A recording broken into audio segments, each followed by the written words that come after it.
수령TV의 정순영입니다. 사단법인 민족통일 광주광역시 협의회에서 2021 통일 리더 양성 교육이 있습니다. 진안미술관인데요. 통일 교육을 같이 들어보도록. 네, 안녕하세요. 안녕하세요. 사단법인 민족통일 광주광역시 협의회 회장 김상덕입니다. 이 민족통일 협의회가 금년이 40주년이 된 해입니다.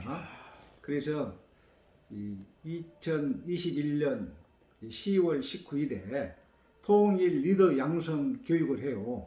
그래서 통일의 지도자들을 양성하는 그런 교육입니다. 그래서 오늘 교육의 강사는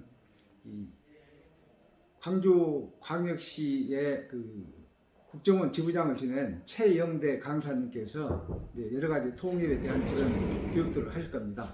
그래서 오늘 뜻깊은 날이 되지 않을까 그렇게 생각이 듭니다. 네, 감사합니다. 네. 의자에다가 하나씩 딱 놔두면 돼요. 의자에다가. 안녕하십니까.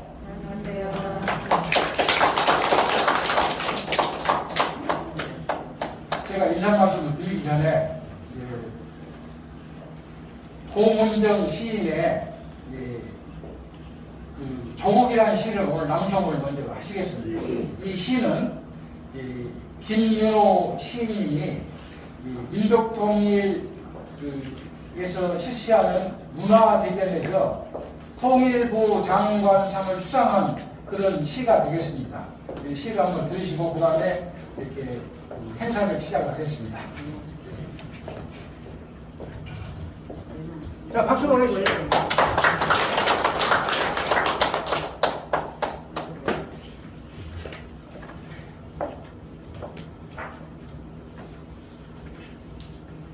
조국 김윤호 어머니, 당신은 언제나 군 허리 펴실 날 있을까요? 걸음마 배울 때는 몰랐죠.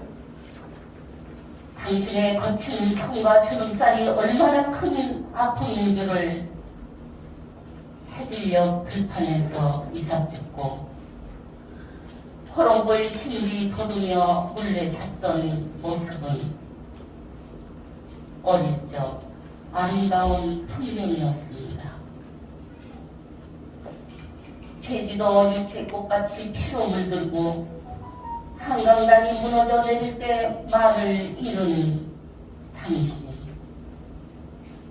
철들어 보리밭 들길에서 바다 건너 북경과 모스크바 낯선 거리에서 당신의 또 다른 얼굴을 보고 속으로 울었습니다. 당신은 영원한 저의 어머니께 6월 사나이에 흐르던 선열, 핏빛 구름 진달래로 무더기 이름 모를 들꽃으로 피어나도 무심한 철새들만 휴전선을 넘나도 바람이 남북으로 불어도 아직은 안개 속에 있는 백두산 천지 같은 어머니 얼굴. 어머니, 50여 년 두르신 아픈 철사 허리띠 어서 풀고 가슴에 달아드리겠습니다. 한 송이 탐스런 무궁화 꽃을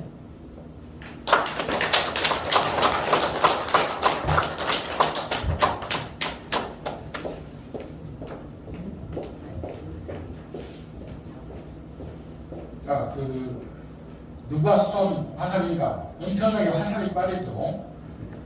사실은 지난주에 우리가 이 전시회를 할 때 에어컨을 틀었습니다.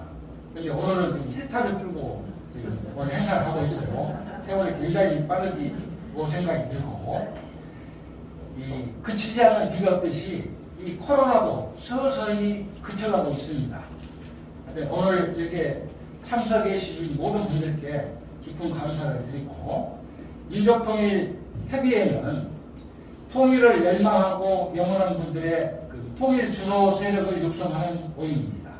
그리고 통일의 촉진을 위해서 또 오늘같이 이렇게 교육을 한다거나 통일 교육을 한다거나 또 통일 음악회, 또 통일 동상을 만들고 통일 걷기 대회를 하고 또 통일 문화대전, 한반도의 평화 통일 또 번영이라는 그런 글짓기를 통해서 통일 의식을 구축시키고 그러한 그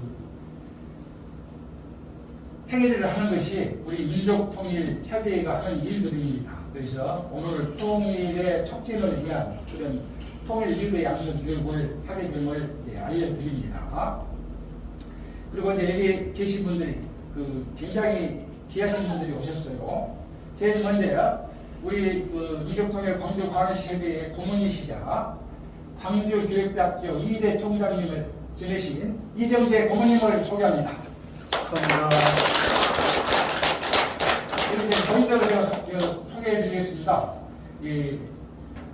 조선대학교 우리나라에서 학생 수가 두 번째로 많거든요. 조선대학교 16대 총장을 지내신 강동환 전 총장님을 소개하겠습니다. 저희 민통의 고문이십니다. 또 바로 옆에 사단법인 민족통일 광주광역시협의회 여성회 회장이신 유은지 회장님을 소개합니다. 바로 옆에요. 광주 전 향교회 전교를 지내셨습니다. 그리고 우리 민족통일협의회 고문이신 김남전 전교님을 소개합니다. 또 민족통일 광주광역시 협의회의 이재관 단체협의회 회장님을 소개합니다. 또 민족통일 광주광역시 협의회 고문이시고 또 평양예술단의 총재이신 민정상 총재님을 소개합니다. 반갑습니다. 여기 뒤에 계십니다. 남도일보 주필이시죠. 굉장히 글을 잘 쓰십니다. 그리고 광주에서 문화 언론계 마당발로 통하는 민정채 주필님을 소개합니다.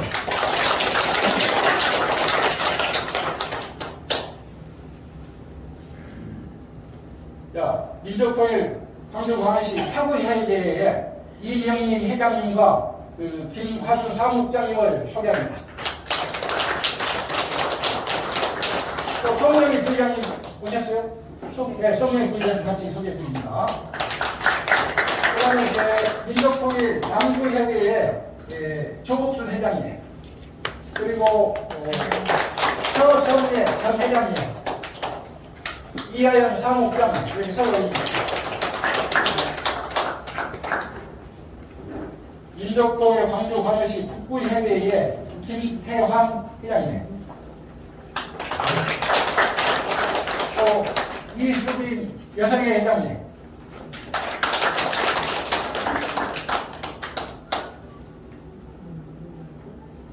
광산구에서 안 오셨어요? 광산구. 광산구 아직 안 오셨네요. 그 다음에 민족통일 광주광역시 부회장님을 소개합니다. 김소정 부회장님을 소개합니다. 일단 이리 서보세요.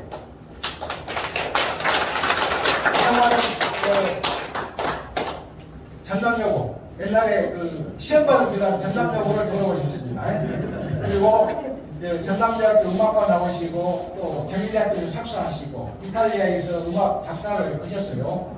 작곡가십니다. 그런데 이번에 12월 28일에 뉴스케 금호관에서 7시 30분에 김소정 작곡 발표회를 합니다. 나의 예술 가곡 이야기. 그래서 또 그때 많이 좀 참석을 해주시라 제가 부탁을 드리고, 또 이분이 민족통일 광주광역시 협의회 부의장으로서 통일 연가를 작곡을 하셨어요. 그래서 또 장관 한번 받았습니다. 박수 한번 보내주십시오.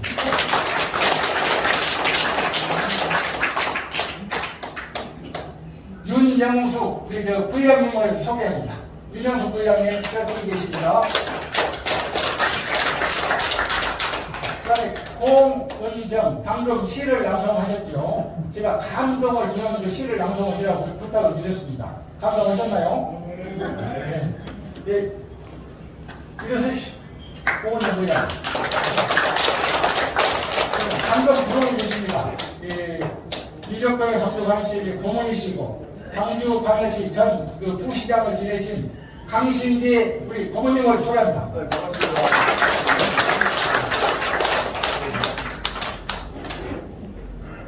예, 소개가 안 되고는 바로 오양민 부장님을 소개합니다. 오양민 부장님, 어서 오십시오. 인사하십시오.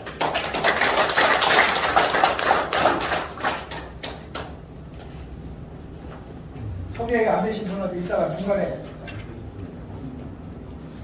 남구협의회 양승남 부장님 오셨습니다. 일어서십시오.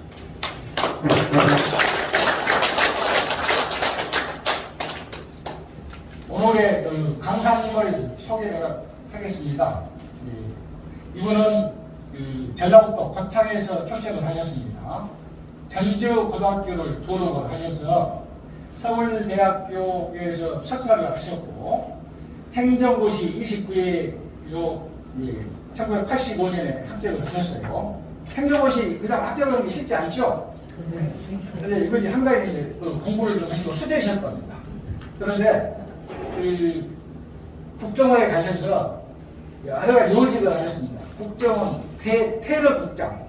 테러라는 게 무엇인지 아시죠? 테러국장을 하셨어요. 그 다음에 또 광주에서 국정원 지부장을 하셨습니다.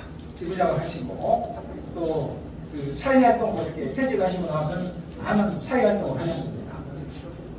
그래서 그 다음에 이제 이 현실 참여를 하고 계시는데 사실과 과학 네트워크의 대표인데 여기서 원자력 알리기를 하고 계십니다. 그 다음에 또 인천 사랑방 대표 이천선 김성우 선생님 알리기. 그 다음에 현재는 또 먹고 살아야 되잖아요. 진안에서 이제 플란더스 파크 농장을 하시는데 얼마나 그냥 50만 평이랍니다. 50만 평. 우리 회원님들이 가시면은 구경을 시켜드리고 그 다음에 또 참깨도 지금 하나씩 드려주시는 어째 주실 수 있습니까? 네. 그래서 이제 최영대 낭주채씨입니다. 최지몽 선생의 후손이시죠? 네, 그런다. 이 강사님을 모시기 전에 광산구의 정재봉 회장님과 조도현 고모님을 소개합니다. 다음 늦게 오셨습니다. 또 이제 소개가 안 되면은 이따에 소개를 하기로 하고요. 우리 최영대 강사님을 모시겠습니다. 박수로.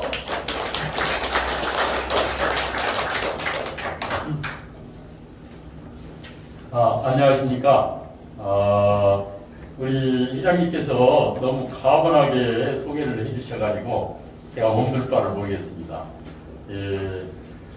코로나 와중 또 날씨가 갑자기 추워져가지고 오시기가 여의치 않았을 텐데도 이렇게 또 바쁜 시간 내주셔가지고 이렇게 와주셔서 제가 무슨 말씀을 드려야 아이고 거기 갔더만 참 들을만하더라 이런 생각을 하실지 제가 좀 떨리는 마음입니다.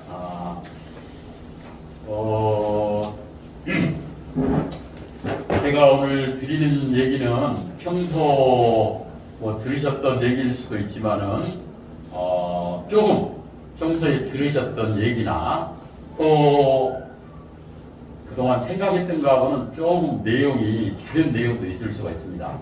그리고 조금 좀 언짢게 생각할 수 있는 그런 내용도 있을 수 있습니다. 혹시 그런 내용이 있더라도 저 양반은 저렇게 생각하는 것 같다. 이렇게 그냥 너그럽게 받아들여 주시면은 그리고 그렇게 생각할 수도 있구나 이렇게 한번 받아들여 주시면은 좋지 않겠는가 이런 생각을 합니다. 회장님 여기서 자꾸 찍찍거려갖고 이거 거시기를 하는데 마이크를 바꿔. 차라리 이걸 놔두고 그냥 마이크 없이 해도 들리죠? 네. 그러면은 아니 요 뒤에서 자꾸 찍찍거리니까 좀 신경이 쓰이네요. 맞아. 아니 계속 저기 저 스피커. 저기 아마 저 스피커 때문에. 그래서 이 신경 쓰이게 하느니 그냥 마이크 없이 하도록 하겠습니다. 우리 팀장님 시간을 얼마 정도 해야 되나요? 지금이 11시 15분인데 55분까지. 55분까지 5분만 또 우리 행사. 그러면은 40분간 예. 40분간 제가 이 얘기를 하다 보면은 뭐 1시간 2시간도 막 이게 막 얘기 가지가 치다 보면은 그래서 좀 몇 가지로 안 세고 하고 싶은 얘기만 해야 된다고 생각을 하면서 하도록 하겠습니다. 그런데 옆으로 셀 수도 있을지 모르겠습니다. 제가 지난 토요일부터 제 일정을 잠깐 소개를 드리면은 지금 전북 진안에 있는데 오전에는 농장에서 일을 하고 오후에 KTX 타고 올라가가지고 서울에서 저녁에 그 우리나라의 상당히 유명한 성악가하고 같이 그 와인 숲을 한다는데 거기 가서 이 저녁 같이 하고 또 와인 숲을 멤버들하고 좀 얘기를 좀 나누고요. 그다음에 이제 저는 이제 농장이 진안에 있지만은 그 집사람은 뭐 시골 생활을 그렇게 좋아하지 않아가지고 서울에 있어요. 그래가지고 이제 서울 집에 가서 자고 그 다음 날 아침에는 우리 그분께서 그런 일정을 말씀하신 게 어떻게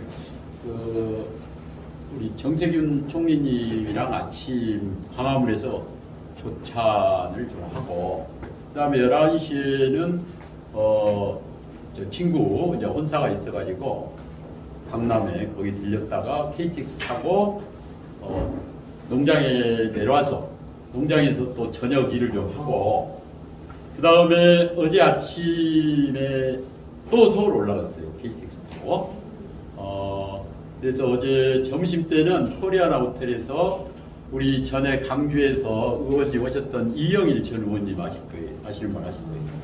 이영일 의원님 모시고 점심하고 또 오후에는 여의도 가서 저희 원자력 같이 하는 분들하고 한 3시간 정도 회의하고 그래서 저녁 먹고 KTX 타고 농장에 9시 도착하니까 9시더라고요. 그리고 이제 어제 농장 또 도착해서 좀 불러보고 오늘 아침에 농장에서 일하고 여기 왔습니다. 제가 제 개인적인 일정을 이렇게 장황하게 말씀드리는 것은 요 얘기를 하고 싶어서 그렇습니다. 제가 만약에 북한에 있었으면은 이게 가능했겠습니까?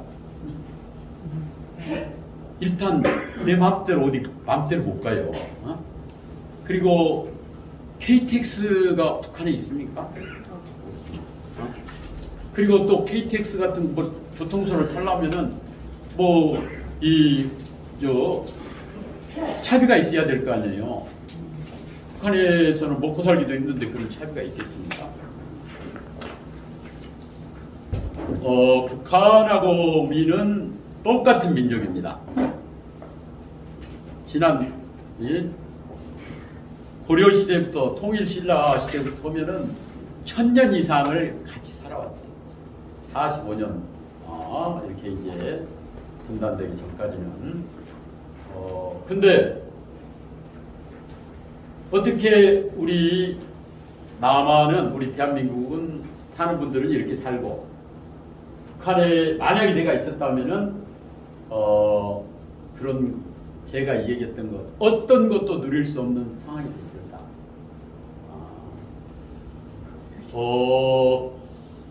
두 가지 지표가 있습니다. GDP 국민 총생산하고 여권파라는 게 있습니다. 우리 대한민국은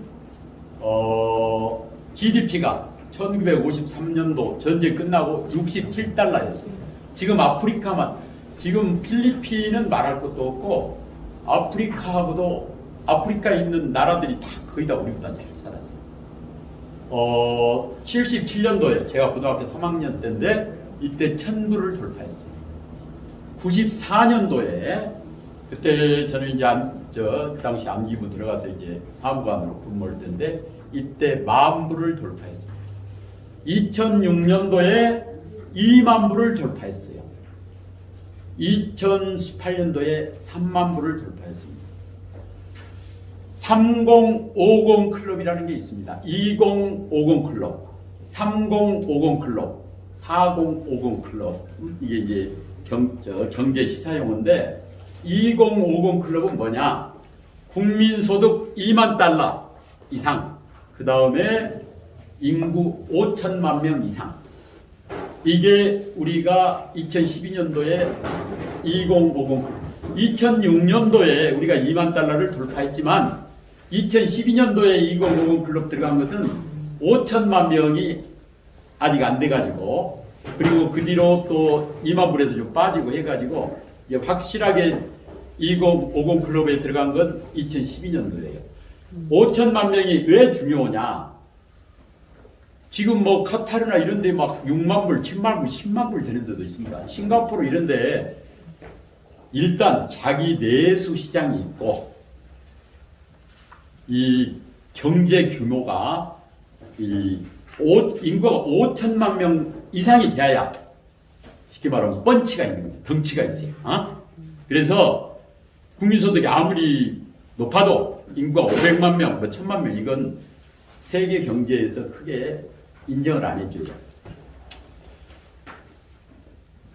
2050 클럽도 7개 나라고 3070 클럽도 당연히 7개 나라입니다. 가장 먼저 들어간 나라는 일본이 들어갔어요. 지금은 미국이 GDP가 일본보다 한참 앞서지만은 일본 경제가 한참 앞설 때, 그래서 그 들어간 순서대로 오면은 일본, 그 다음에 미국, 영국, 프랑스, 독일, 이태리, 이런 나라들이 3050 클럽에 들어가 있어요. 우리나라가 2018년도에 7번째로 들어갔어요. 근데 앞에 6나라하고 우리 대한민국은 그 전의 역사가 비교할 수 없어요. 앞에 6나라는 쉽게 말하면 다 한번 세계를 후령했던 나라들이에요. 미국은 지금 노력하고 있고, 일본도 한때 우리를 식민지로 해가지고 동아시아를 중국도 먹어볼 뻔했잖아요. 그 다음에 독일도 유럽을 호령했던 나라예요. 프랑스 나폴레옹 때 유럽을 호령했던 나라입니다. 영국 대영제국 세계를 호령했던 나라예요. 이태리 로마 제국 때부터 해가지고 이런 나라들하고 우리는 좀 쪽팔린 얘기지만 5,000년 동안에 중국하고 일본 등살이 시달려갖고 피 한 번 못 뽑혔던 나라예요. 그리고 일제 36년을 겪었어요. 그리고 분단이 되고 전쟁을 겪었습니다. 그 나라들이 몇천 불 할 때 우리는 67달러였어요. 이런 대한민국이 그 나라들하고 당당하게 어깨를 겨루고 있고, 잘하면 이태리를 추월할 수도 있습니다. 북한은 어떻습니까? 뭐 거기는 통계라는 게 좀 의미가 없지만 지금 보니까 어디 1,700불 정도? 그래가지고 세계에서 149등인가 뭐 이 정도. 그래서 GDP로 했을 때 북한하고 남한하고 이런 차이가 있습니다. 그리고 또 하나 여권 파워라는 게 있어요. 여권 파워. 뭐 지금 대부분 다 외국 여행을 한 번 정도는 오셨은 경험이 있을 겁니다. 여권 파워라는 게 뭐냐? 사증 없이, 비자 없이 맨 나라를 들어갈 수 있냐? 이게 되려면은 일단 그 나라의 신인도가 높아야 돼. 아이고 친구들이 와서 맨날 범죄나 저지르고 뭐 돈 띄어먹고 하고 하면은 그 나라에서 비자 없이 입국시키겠습니까? 안 시켜요. 세계 여권 파워 1위 어딘지 아세요? 여권. 그러니까 사증 없이 세계를 가장 많이 갈 수 있는 나라. 얄밉지만 일본입니다. 192개국을 사증 없이 갈 수가 있어요. 그 다음에 2등이 어딘지 아세요? 우리 대한민국. 네? 대한민국. 190개국을 갈 수가 있어요. 미국은 뭐 세계 최강대국이지만은 그래서 문제를 또 많이 일으키기도 하고 또 미국을 싫어하는 나라도 있기 때문에 한 7등 정도 돼. 7, 8등 정도. 북한은 몇 등 정도 될 것 같아요? 북한. 거의 꼴째가. 지금 북한 여권 가지고 갈 수 있는 나라가 뭐 30 몇 개국밖에 안 돼요. 그 공산국으로 해가지고 GDP하고 여권파하고 대한민국과 북한은 우리 대한민국은 위에서 거의 열 손가락 안에 다 들어가요. 북한은 밑에서 세는 게 더 빨라요. 똑같은 유전자를 가지고 똑같은 한글을 쓰면서 이렇게 차이가 난 이유가 뭘까? 저는 우리 대한민국에 대해서 참으로 자랑스럽게 생각하면서 또 한편으로는 고맙게 생각을 합니다. 왜? 제가 만약에 아프가니스탄에 태어났거나 북한에 태어났거나 아니면 뭐 러시아나 중국에 태어났거나 하면은 내가 중국에서 조선족으로 태어났거나 러시아에서 고려인으로 태어났거나 하면은 제가 정말로 누구 눈치 안 보고 이렇게 살 수 있었겠습니까? 제가 대한민국에서 태어났기 때문에 누구 눈치 안 보고 대통령 해도 되고 어디 가고 싶으면 가도 되고 이런 자유와 풍요를 누리고 있는 거예요. 여기에 계신 분들도 마찬가지입니다. 자기가 잘난 것도 있지만은 대한민국이 잘났기 때문에 그 잘난 대한민국의 국민이기 때문에 잘난 대접을 받는 거예요. 우리가 만약에 북한에서 태어나가지고 북한의 그런 국적을 가지고 있으면은 그 잘난 대접을 받겠습니까? 못 받아요. 범죄 취급당해요. 저놈이 혹시 또 마약 가지고 온 거 아닌가? 그래서 저희는 대한민국을 자랑스럽게 저는 그렇게 생각을 하고 있고 또 고맙게 생각을 합니다. 제가 97년도에 이제 미국 연수를 1년간 갔었는데요. 세상에 이런 나라가 있나? 오싱턴에 가보니까 이 일제 전자제품은 전부 소니가 휩쓸고 있고 자동차도 독일하고 일제차가 휩쓸고 있더라고요. 우리는 이제 그때 막 이제 발을 좀씩 현대 기아가 제가 2017년도에 호주를 이렇게 가봤더만 전자제품이고 차고 우리 제품들 휩쓸고 있더라고요. 그래서 저는 정말로 우리 대한민국의 그런 그 저력 이런 거에 대해서 제가 공무원이기 때문에 그런 게 아니라 일반 국민으로서 참으로 자랑스럽고 고맙게 생각을 합니다. 우리가 사회생활을 하고 올 때 저는 가장 중요한 게 뭐냐? 가장 중요한 덕목이 뭐냐? 음수사원이라고 생각합니다. 우리가 물을 마실 때 어디 산에 가서 목이 엄청 말라요. 산에 올라가다가. 근데 누가 옹달샘을 이렇게 만들어 놨어요. 그러면은 이걸 누가 만들었을까? 시에서 만들었을까? 아니면은 우리 이정재 총장님이나 우리 강동환 총장님 또 우리 강신기 부시장님이 옛날 부시장님이 만들었을까? 아니면은 어떤 이름 없는 누구 개인이 만들었을까? 하면서 참 고맙다. 덕분에 내가 이 물을 마신다. 이런 게 그러니까 자기가 누리는 거에 대해서 그게 부모일 수도 있고 사회일 수도 있고 국가일 수도 있습니다. 가장 중요한 게 뭐냐? 국가예요.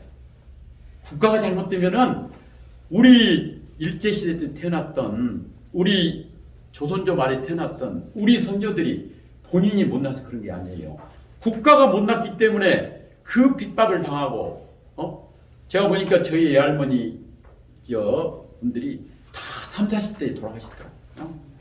의료시설도 안 되고 먹을 것도 없고 그러니까 그래서 국가가 잘 돼야 합니다. 그래서 우리가 국가에 고마워해야 되고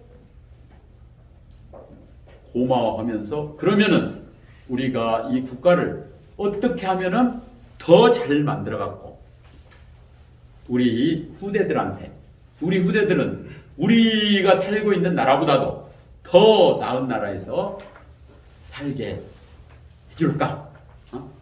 이런 생각, 이런 게 가장 잘 돼 있는 나라일수록 선진을 위해요.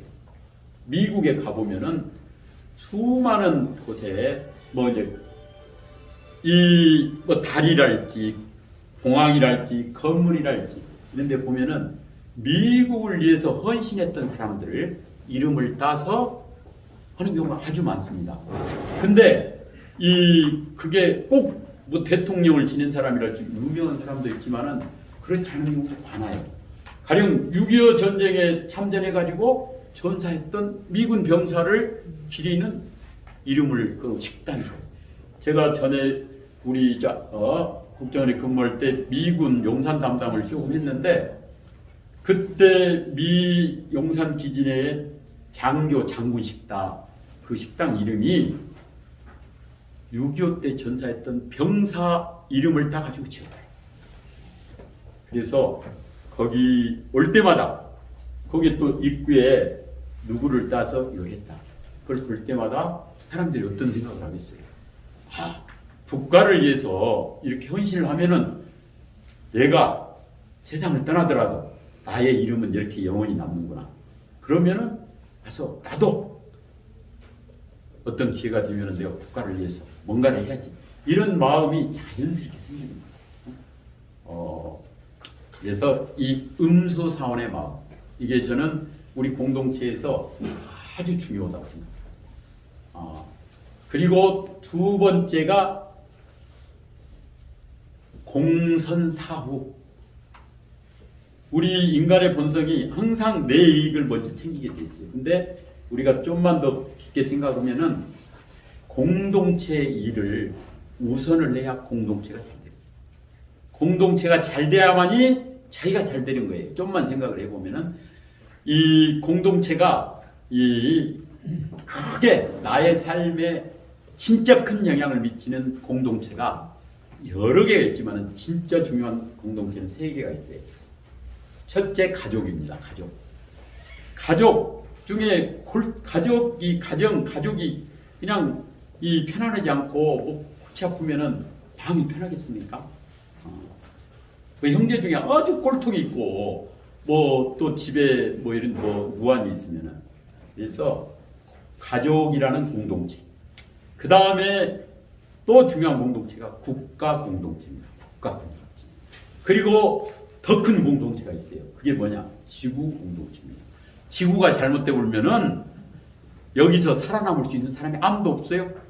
그래서 근데 이제 지구가 단기간에 잘못되거나 뭐 세계대전이 나거나 뭐 이럴 가능성이 이제 그렇게 높지는 않지만은 우리의 삶에 큰 영향을 미치는 공동체 3개가 있는데 그 중에서 3개 중에서 가장 중요한 게 이 국가 공동체입니다. 물론 이제 여기에 뭐 지자체도 있고 뭐 있지만은 아이고 내가 강주 살다가 마음에 안 들면은 어디 저 전남으로 이사 가든가 전북으로 이사 가서 서울로 가보면 되죠. 근데 국가는 그게 마음대로 옮길 수가 없어요.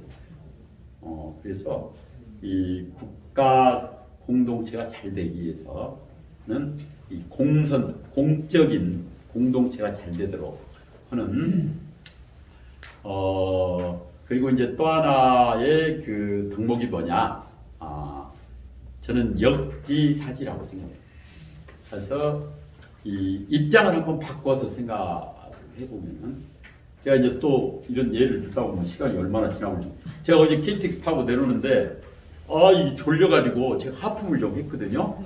하품할 때 사실은 뭐 조용히 했어야 되는데 저도 모르게 좀 소리가 났는가 봐요. 이 하품을 이제 몇 번 하니까 옆에 이제 저 KTX 여수까지 가는 건데 옆에 앉으신 좀 연세가 저보다는 좀 지긋하신 분이 굉장히 저한테 좀 지금 뭐 하는 거야 지금 화를 막 내더라고. 그래서 제가 순간적으로 굉장히 당황하고 그래서 제가 좀 하품을 했는데요. 그랬더니 아니 그게 하품이에요 지금? 어서 막 저한테 화를 내는 거예요. 그래서 순간적으로 저도 약간 아니 무슨 이런 양반 있나 싶었는데 다시 한번 생각을 한번 해봤어요. 내가 저 양반이었으면은 이 옆에 이 사람이 졸리면은 하품 나고 그러면은 자면 될 것이지 왜 안 자고 휴대폰 보면서 자꾸 하품하고 소리 지르는가. 그럴 수도 있겠다 그런 생각이 들어가지고 제가 아유 죄송합니다 이제 보고 이렇게 좀 지나니까 이분이 이제 익산인가 오는데 여기 어디요? 이게 좀 성품이 좀 퉁명스러우신가 봐요. 그래서 예, 여기 익산입니다. 어디라고? 예, 여기 익산입니다. 그랬더만 그래요?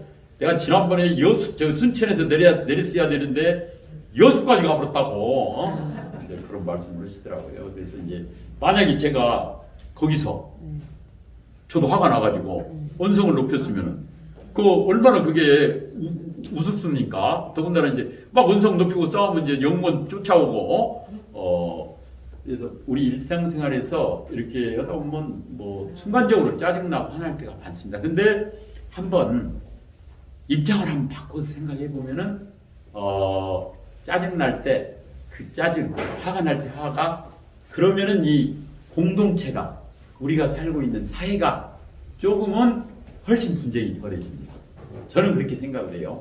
근다고 그래고 뭐 제가 뭐 아직 모범적인 인간이냐면 저도 뭐 화가 날 때도 있고 그러기도 하는데 그럴 때마다 그런 생각을 하고 그리고 아침마다 내가 오늘 저는 이제 아침에 일어나서 5시에 통상 일어나는데 새벽에 딱 해서 제가 보는 문구들이 몇 개 있어요. 그래서 제가 이제 교회는 안 나가지만은 새벽에 드리는 기도, 그 다음에 새벽에 바치는 인사, 새벽에 드리는 기도는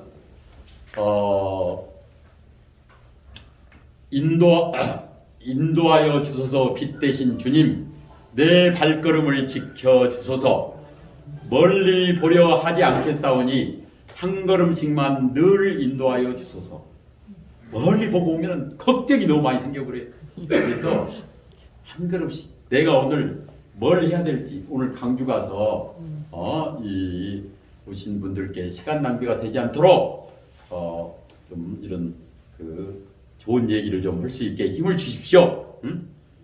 그 다음에 이제 새벽에 바치는 인사는 오늘을 잘 살아라. 오늘이 바로 삶중의 삶이며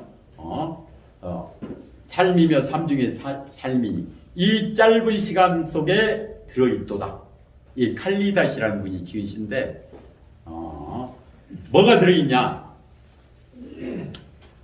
이 성장의 축복이, 행동의 영광이,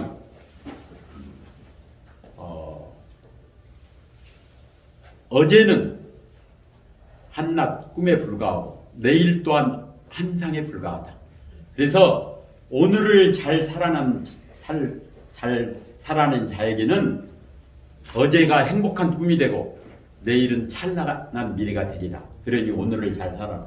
이제 이걸 아침마다 안 보면은 저도 이제 까먹고요. 그래서 아침마다 제가 이제 책상에다가 붙여놓고 하는 그런 문구들이 몇 개 있습니다. 그 중에 하나가 이제 음수사원, 또 역지사지 이런 문구들인데 뭐 자꾸 이런 얘기하다 보면은 10분밖에 안 나옵니다. 이건 서론인데 서론이라고 시간이 다 가버렸는데 제가 그러면 10분 동안에 최대한으로 이제 우리나라가 이렇게 잘 살게 된 원동력이 뭐냐? 저는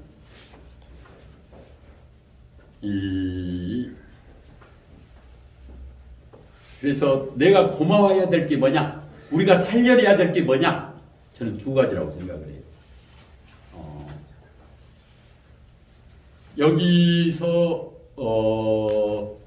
이 대한민국 건국 우리가 살고 있는 대한민국을 세우는데 가장 큰 공을 세우신 분은 백범 김구 선생이라고 생각하시는 분 한번 손 한번 들어보세요. 편하게 한번 들어보세요. 한 서너 분 되시고 대한민국을 건국하는데 가장 공이 큰 분은 이승만 대통령이라고 생각하시는 분 한번 손 한번 들어보세요. 한 분 계시고 대한민국을 건국하는데 가장 큰 공을 세우신 분 인천 김성수 선생이라고 생각하시는 분 한번 손 한번 들어보시죠.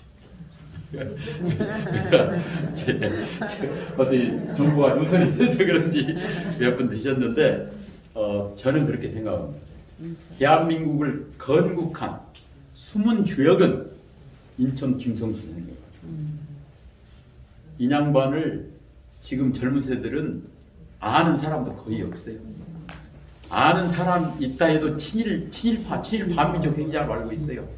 근데 저도 잘 몰랐다가 제가 2년 전에 강주에 와가지고 강연에서 이 양반에 대해서 놀라운 얘기를 듣고 그때부터 제가 인천 선생 공부를 시작을 했어요. 그러면서 어떤 생각을 했냐. 내가 이렇게 이 정도 삶을 누리는 건 이 양반이 이런 양반이 있었기 때문에 그래서 저는 대한민국을 건국한 이제 우리가 영화 할 때 영화를 제작한 사람이 있고 기생충이라는 영화 보면은 그 제작은 실제의 이미경 회장이었고 그 감독은 봉준호 그 다음에 뭐 주연 배우는 송강호 이렇게 있지 않습니까? 그래서 이 제작은 대한민국을 실질적으로 돈 대 가지고 제작한 양반은 사람들 모아가지고 한 양반은 인천 김성수인데 그 다음에 감독하고 주연을 겸한 사람이 누구냐? 이승만 대통령이에요. 백범 선생은 임정 때 추석을 하시고 정말 독립투쟁에 많은 고생을 하셨지만은 대한민국 건국에는 참여를 안 하셨어요.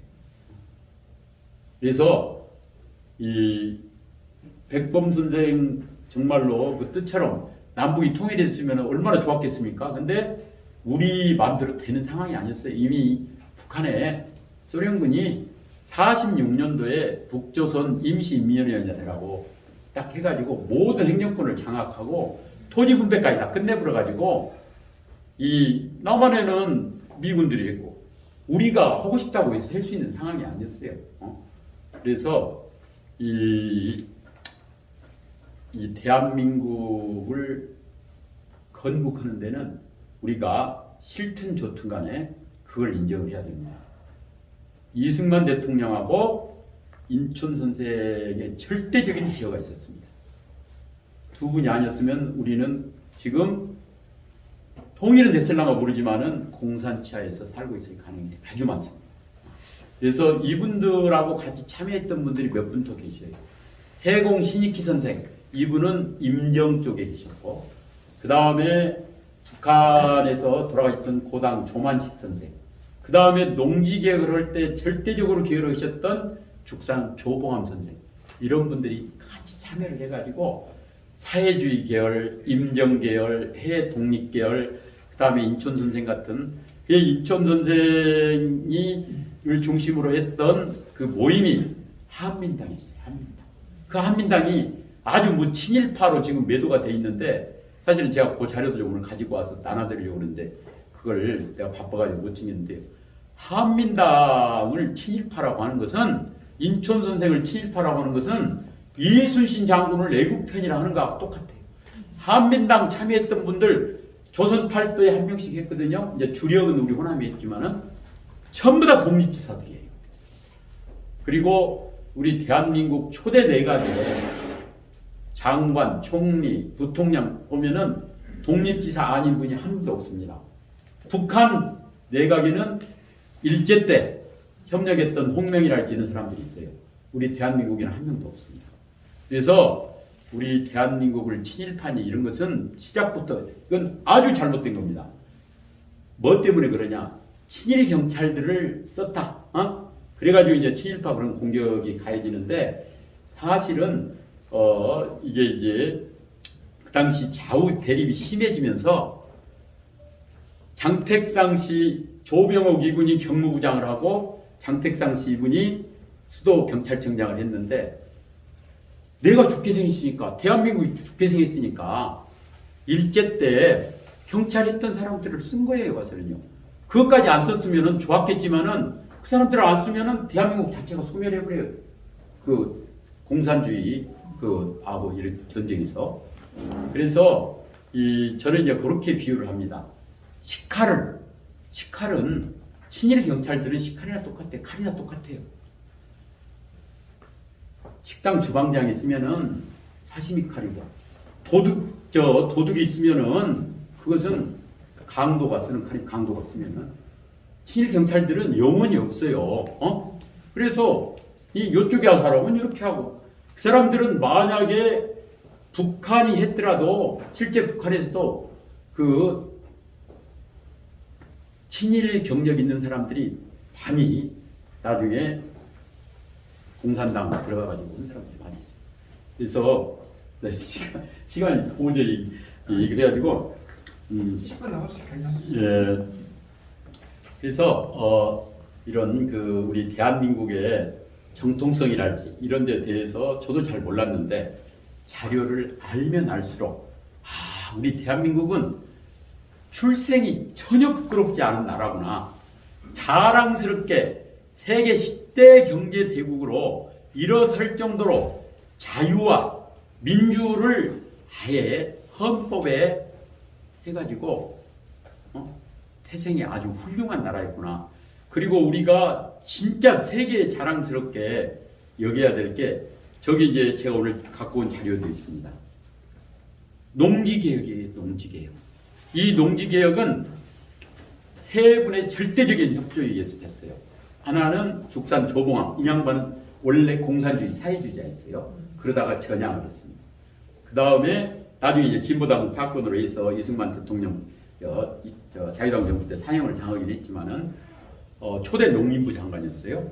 그 다음에 이승만 대통령 두 양반이 이 농지개혁을 해야 되겠다. 근데 어디서 이게 쉽지 않냐? 한민당은 이제 지주들이 많아요. 그러니까 반대를 해요. 이걸 누가 뒤집었냐? 인천 선생이 뒤집었어요. 인천 선생이 그 많은 지주들을 찾아다니면서 한민당 간부들을 찾아다니면서 농지개혁을 해야만이 우리 대한민국이 번듯하게 하고 공산화가 안 된다. 이 양반이 최고로 돈이 많은 양반이 내업부터 내놓겠다. 그러니까 농지개혁.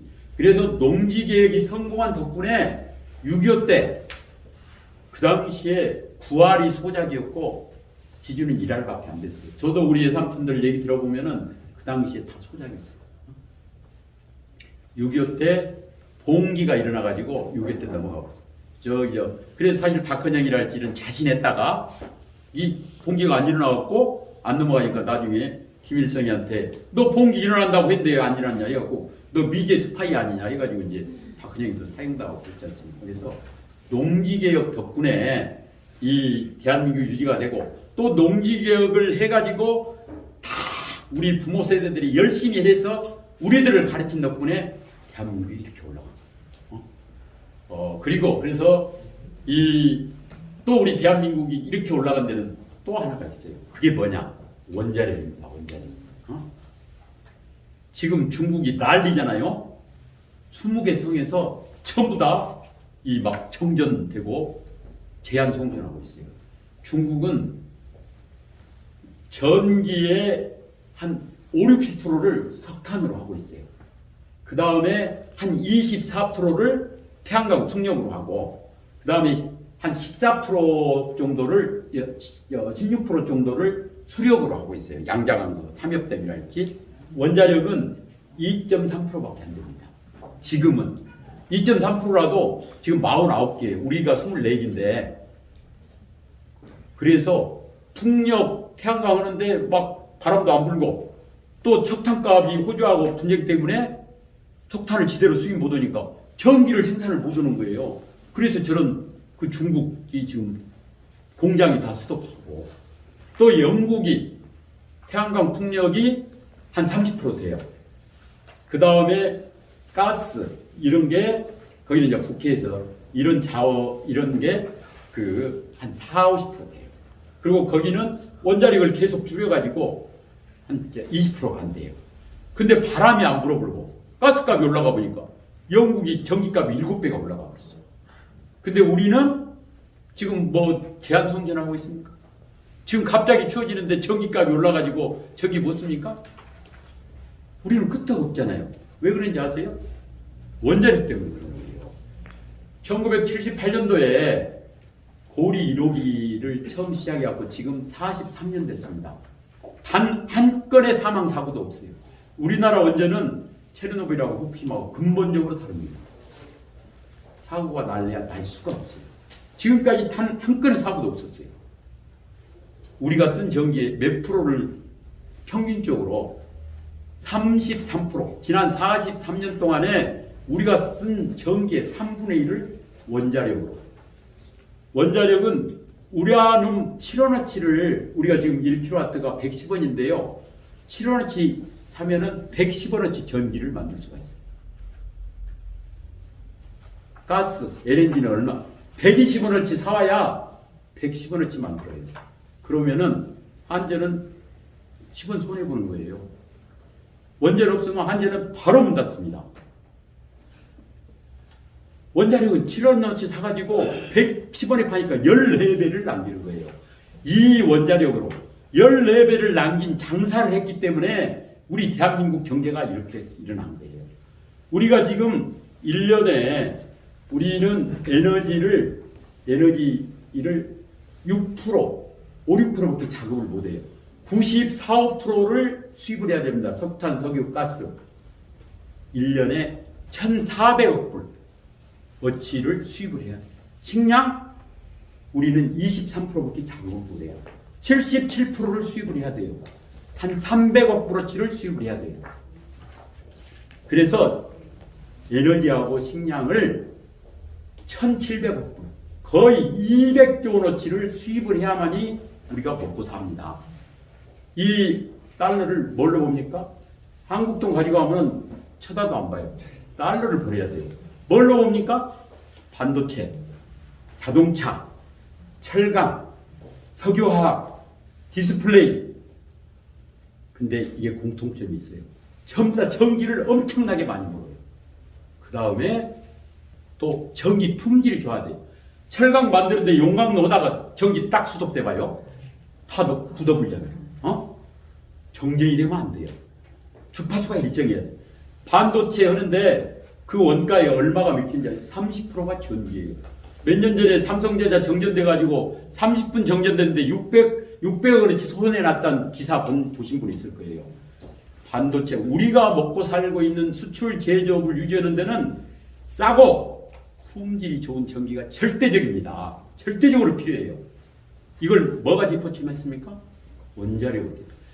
한때는 우리나라 90년대 이때는 우리나라 전기의 50% 이상을 원자력이 공급했어요. 그 덕분에 그때 우리가 반도체, 중화학 이런 걸 키운 거예요. 그 덕분에 지금 우리가 먹고 살고 있습니다. 근데 지금 이 원자력이 아주 위기에 처해 있어요. 여러분도 다 아시다시피 탈원전 때문에 원자력 비중은 계속 줄이고 신재생은 계속 느리고 지금 중국이 24%인데 우리는 이걸 70%까지 올리겠다고 하고 있어요. 지금 우리가 얼마인지 아십니까? 6.6%예요. 6.6%. 70%까지 서너 배를 지금 올리겠다고 하는 거예요. 원자력은 30%에서 6%로 낮추겠다는 거예요. 그럼 우리 수출 제조업이 살겠습니까? 우리가 땅이 어디가 그렇게 넓습니까? 바람이 언제 그렇게 많이 불고 어디에 가서 태양이 그렇게. 우리는 원자력을 묻는 순간에 북한은 땅덩이도 우리보다 높고 인구는 우리 절반밖에 안 돼요. 북한보다 훨씬 어려운 상황에 처할 수 있어요. 저는 이런 거 생각할 때마다 잠이 안 와요. 우리가 원자력 지켜야 됩니다. 그래서 원자력이, 내가 이제 저기 자료 이어머 나가신 분 내가 요 얘기만 하고 마칠게요. 제가 그 핵폐기물 있지 않냐? 뭐 이어머야. 일단 43년 동안에 단 한 건의 사고도 없었다. 핵폐기물을 10만 년 가지 않냐? 아주 대갔다니. 지난 43년 동안에 그 나온 핵폐기물 다 합쳐봐야 아파트 한 동에 다 들어가요. 그거 지금 그동안 어디에 보관해? 발전소마다 임시 보관을 해놨어요. 43년 동안에 임시 보관해놓은 데서 무슨 그 사람 죽었다는 얘기 들었습니까? 43년 동안에 임시 보관해놓은 핵 폐기물로서 쳤을 아무런 문제가 없었는데 하물며 그것을 콘크리트 딱 붙여가지고 불이용계 삼아갖고 500m에다 묻어버리면은 지가 발 달려서 기어 나옵니까? 정말로 이건 말도 안 되는 짓거리인 거예요. 정말로 안 잘합니다.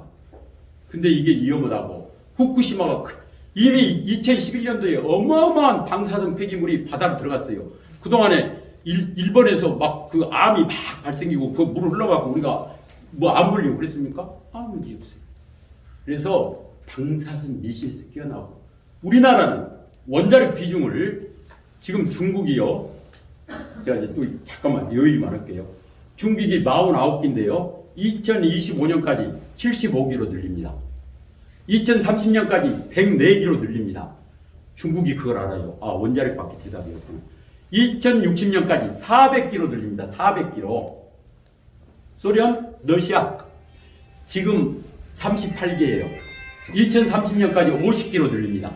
일본 후쿠시마를 직접 겪었어요. 그래갖고 문을 다 닫았어요. 그러다가 전기값이 올라가 버리고 몇천 명이 얼어 죽었어요. 전기값 올라가서. 2015년부터 원전 재가동하고 다시 원전 짓고 있어요.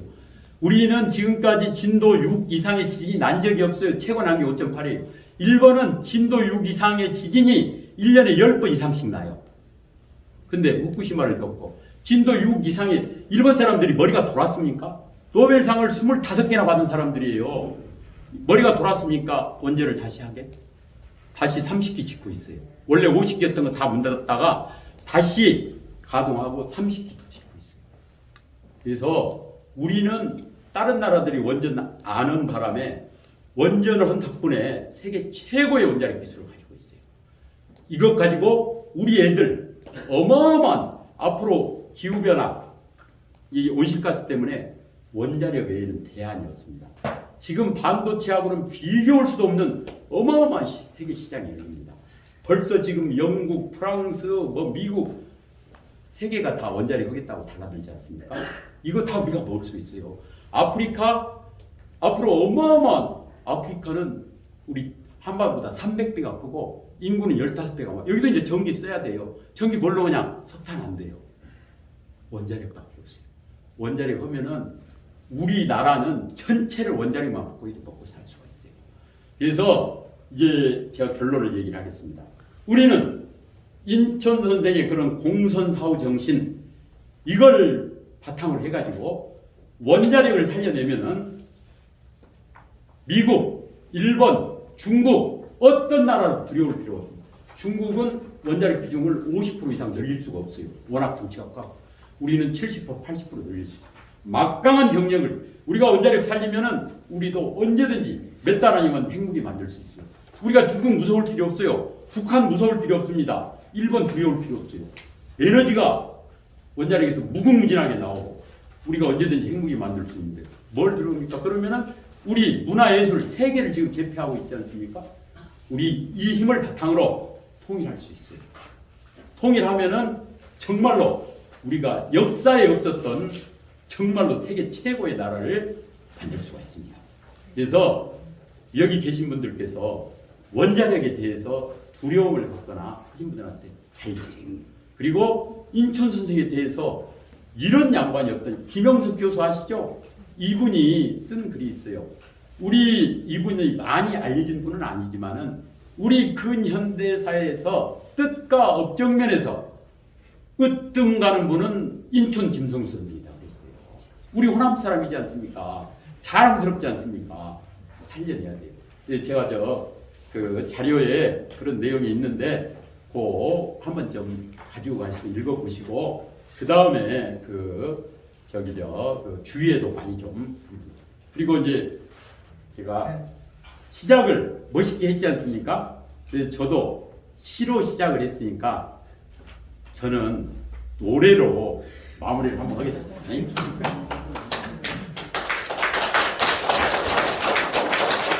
여러분 제가 오늘 타고 오면서 마무리를 어떻게 할까 하다가 이왕이면은 이 무거운 이 얘기를 좀 산뜻하게 하자. 그러면 노래를 한번 해야 되겠다. 뭔 노래를 하냐? 임영웅이 아시죠? 임영웅. 제가 이따 보니까 3월 9일 날 이 별빛 같은 나의 사랑아 이게 해가지고 무려 3,900만 뷰. 그래서 아주 대박 히트 임영웅이가 싹 쓸어불고 있더만 있는데 별빛 같은 나의 사랑아를 제가 개사를 했어요. 오 우리 별빛 같은 나의 사랑아, 오 우리 대안의 언잔. 그래서 요걸 제가 이제 우리 집사람한테 불러줄 때는 별빛 같은 나의 사랑아 이렇게 하고 이제 원전을 때는 오 우리 대안의 언잔으로 시간이 딱 12시인데 보고 하고 제가 여기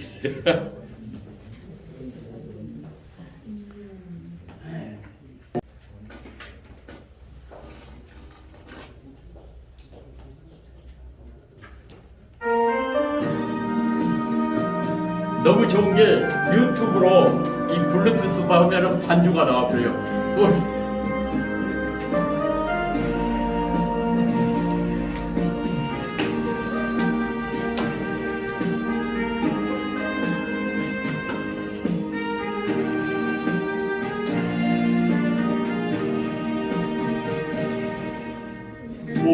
온전히 얼마나 내게 필요한 시설인지 세월이 흘러갈수록 더욱 알 것 같아요. 온전히 얼마나 내게 안전한 시설인지 시간이 지나갈수록 세상 알 것 같아요. 온 세상을 바뀌는 세계 최고 대안의 온전한 어린 대안의 사랑 안전해요 깨끗해요 나에게 믿음 주론죠 고마워요 지켜냅시다 우리 대한의 원조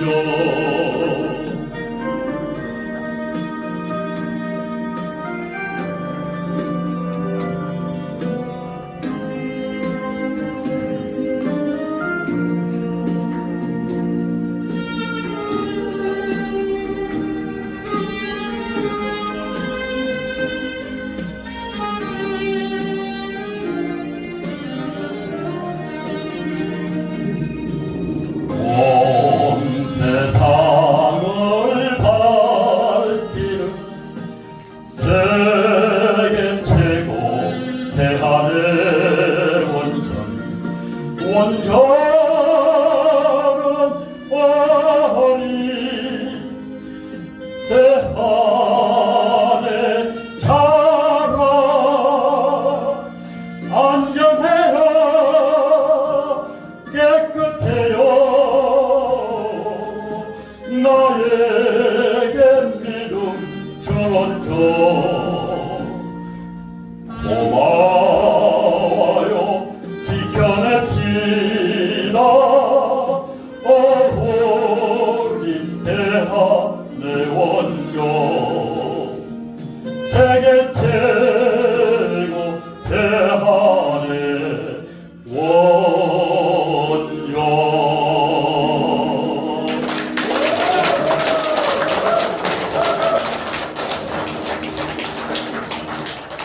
열정까지 이렇게 강의를 해주신 최영배 전 지부장님께 다시 한번 박수 한번 보내드립니다. 이렇게 참여하신 분을 잠깐 소개해드리겠습니다. 박환태, 사실과 과학 문화행동 네트워크 대표십니다. 반갑습니다. 전에 좀 느껴주셨는데 한유진 통일 강사실에서 좀 딱 나와보세요. 이분은 탈북자십니다. 탈북자신데 여러 가지 역경을 딛고 한국에 오셔서 정착하셔서 잘 살고 계세요. 한유진 인사 한번 해주십시오. 지금까지 촬영을 해주신 정수명 우리 홍보위원장님. 양철우서 우리 부회장님, 양철우 부회장님 이렇게 앞으로 나오십시오. 안녕하십니까. 잠깐 나와보세요. 소개를 좀 드리라고. 이분은 완도 출신입니다. 완도 출신인데 초산대학교 사상 최초로 소방 간무직 합격을 해서 소방 선양을 하시고 또 목포고등학교 총동문회 회장님이시고 또 소방 일급 기술사세요. 이만 보세요.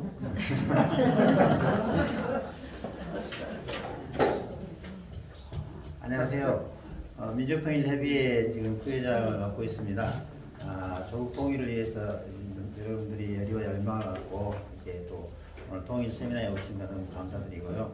우리 회장님께서 워낙에나 통일에 대해서 열망, 열의 또 이제 사회활동을 많이 하십니다.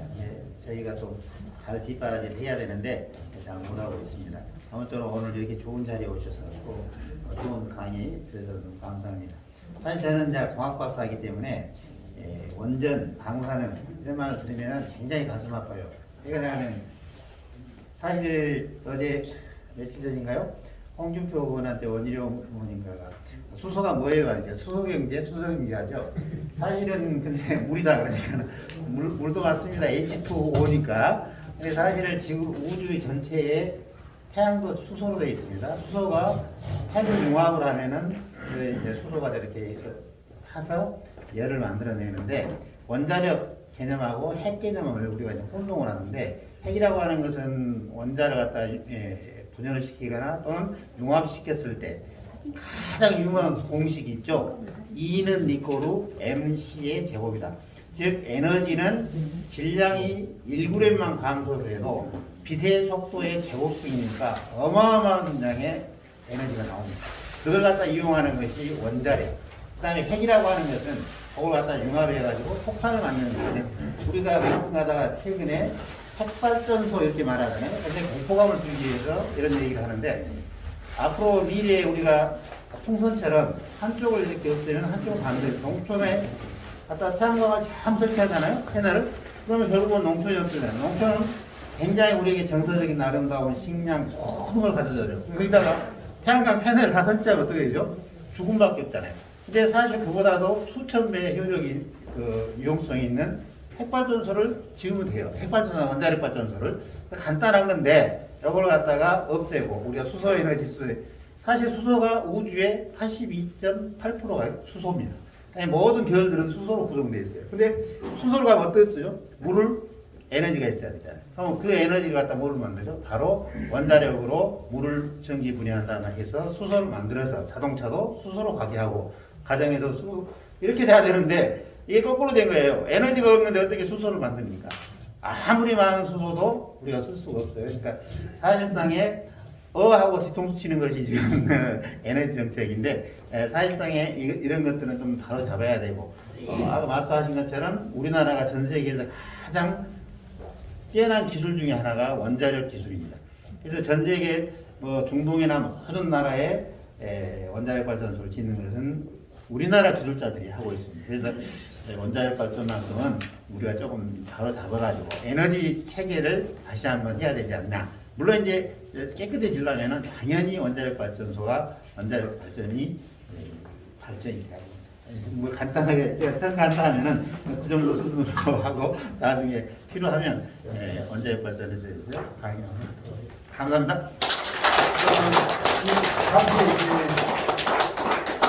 이것들 광주 광역시 협의회에서 시장상을 이렇게 우리가 올렸어요. 그래서 몇 분의 시장상을 여기서 수여를 하려고 그러거든요. 그러기 전에 김서정 작곡가님 잠깐 나와보세요. 네. 이번에 28일 한 거 간단히 설명합니다. 네, 네, 여기서. 간단히. 네, 안녕하십니까. 10월 28일 다음 주 목요일 7시 30분 이웃스퀘어 문화관 금호 아트홀에서 제가 그동안 어떻게 보면은 이제 정확한 연수는 말이 그렇지만은 수십 년 해온 작업들이 모여졌어요. 그래가지고 광주문화재단에 공모를 했는데 당선이 됐습니다. 그래가지고 광주문화재단에서 500만 원은 이제 지원을 받았습니다.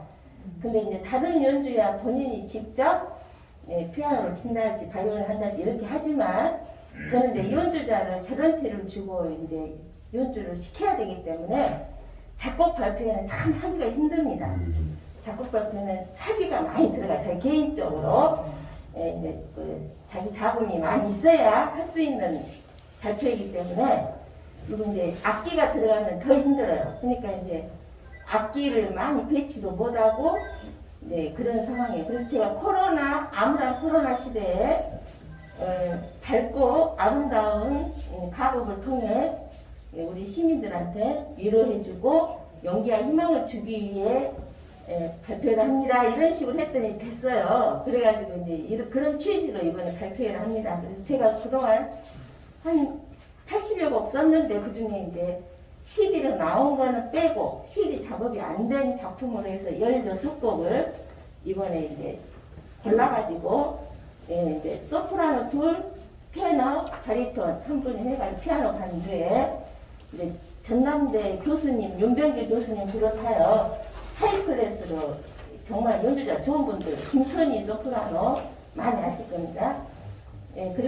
그렇게 해서 이제 저기 연주자들이 참 좋으니까 여러분들 시간 되시면 와서 좀 보시면은 좋을 것 같습니다.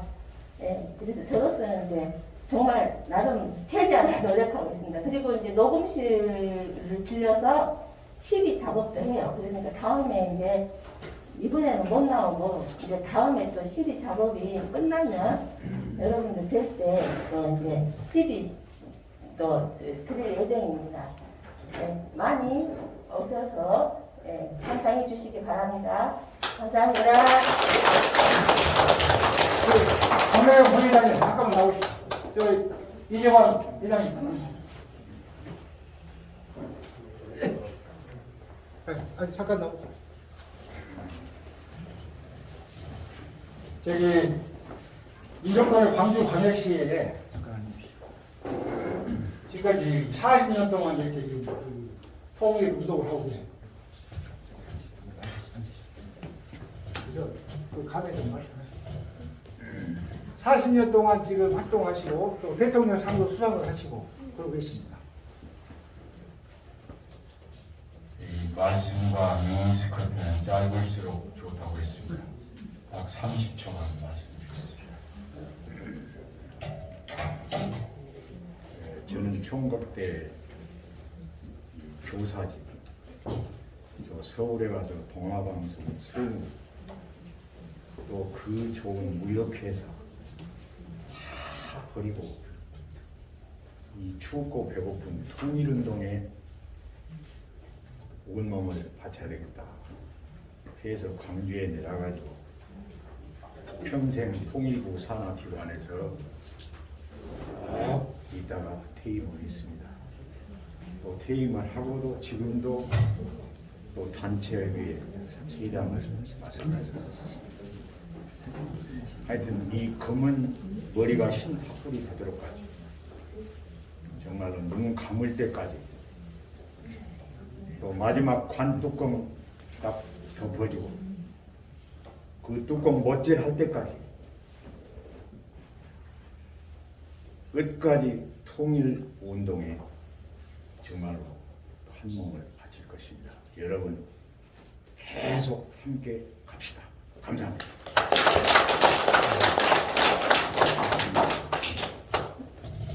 박명현 부회장님을 소개하는데요. 이번 이제 광주 여상 옛날에 유은학원 산하에서 국어 선생님을 평생 하셨어요. 광주의 시인이시고 또 문예협의회에서 굉장히 왕성한 활동을 하고 계시거든요. 그다음 또 저희 그 항상 문예제전에 심사위원으로서 아주 그 탁월한 어떤 그 실력을 발휘하고 계시거든요. 안녕하십니까. 반갑습니다. 오늘 최영대 강사님의 좋은 말씀 많이 들었습니다. 우리 민족의 급선무는 통일이라고 봅니다. 아까 강사님께서 말씀하신 것처럼 통일만 되면 세계 최고 나라가 되지 않을까 생각하고, 저는 능력은 부족하지만 성근 시고 자세로서 최선을 다해서 우리 민족협의회, 광주협의회 부회장으로서 최선의 노력을 다하겠습니다. 감사합니다. 네, 표창상 아까 말씀드린 대로 수혜식 있겠습니다. 이명림 회장님 앞으로 나오십시오. 그 다음에 김태환 국부회장님 나오세요. 윤영숙 부회장님 나오십시오. 제가 여기서 읽겠습니다. 표창장 1119호 사단법인 민족통일 광주광역시협의회 서구협의회 회장 임영님, 기아는 평소 남다른 양심과 봉사 자세로 지역사회 발전에 적극 협조하실 뿐만 아니라 특히 통일 공감대 확산 및 통일 역량 강화에 기여하여 정의롭고 풍요로운 광주 건설을 위해 이바지한 공로가 크므로 표창합니다. 2021년 10월 15일 광주광역시장 이용섭.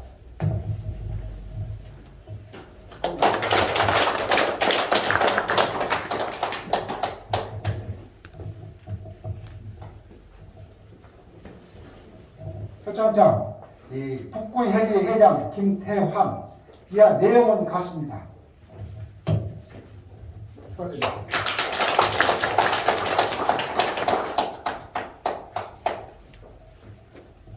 표창장 민족통일 광주광역시협의회 부회장 윤영숙.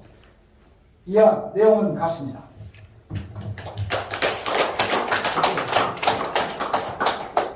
이쪽 보세요.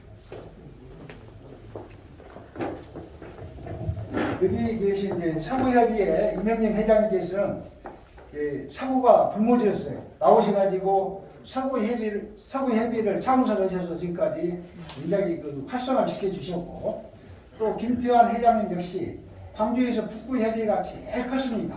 동단위까지 다 있었어요. 그런데 또 한때 그 북구협의회가 전혀 또 불모지였는데 김태환 회장님께서 북구협의회 회장으로서 이렇게 그 왕성하게 지금 하고 계시고, 또 이제 여기 계신 윤영숙 그 부회장께서는 부회장으로 활동을 하면서 많은 분들을 부회장으로 이렇게 입회를 시키셨습니다. 그런데 나은경 우리 부회장님 나오세요. 사법인 민족통일 광주광역시협의회 부회장 나은경. 이하 내용은 같습니다.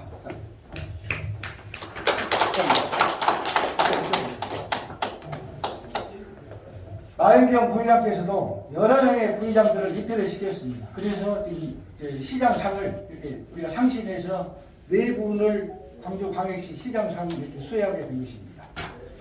자, 차렷. 경례. 표창장은 피고 이렇게 사진 찍어야 되겠죠. 표창장 한번 펴보시죠. 네.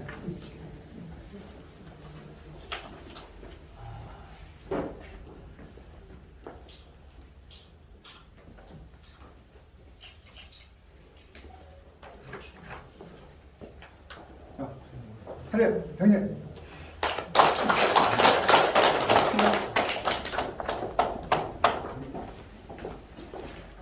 자, 그 짧은 시간이면은 오늘 굉장히 열정적인 강의를 해주셨고, 또 수상하신 분들 축하를 드립니다. 그래서 이제 바로 옆에 송림원이라는 식당이에요. 사거리 바로 넘어서 한 10m 정도 보면 좌측에 있는 식당입니다. 그쪽으로 가셔서 만찬을 즐겨주시기 바랍니다. 자, 감사합니다. 둘, 셋. 네, 됐습니다. 감사합니다.